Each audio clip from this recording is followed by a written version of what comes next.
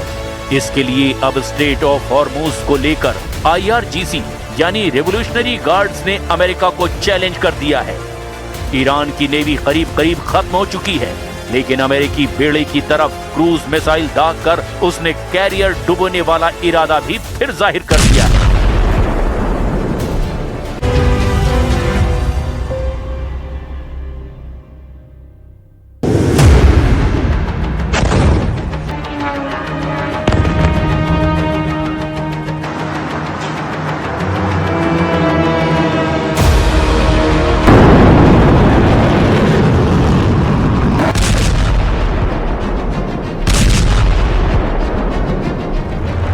इस युद्ध में ईरान ने मैसेज दे दिया है।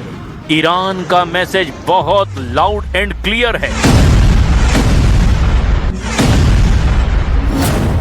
ईरान अपने दुश्मनों को बहुत मारेगा और ईरान अपने दुश्मनों को रोने भी नहीं देगा।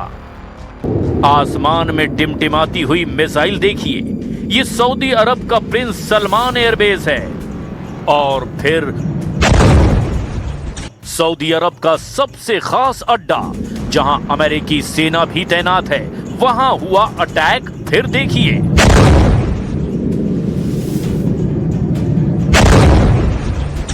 दुबई एयरपोर्ट पर हुआ हमला। कामिकाज़े ड्रोन ने हवाई अड्डे पर एक हैंगर के पास किया ब्लास्ट। इस धुएं में इतनी ताकत है कि हर खाड़ी देश में टनों वजन का खौफ पैदा कर सकता है। अमेरिका और इजरायली हमलों को लगातार जवाब दे रहा है ईरान, और अब उसने ऐसा फैसला किया है जिसने खाड़ी देशों को राहत पहुंचाने की बजाय वहां बहुत ज्यादा बेचैनी पैदा कर दी है।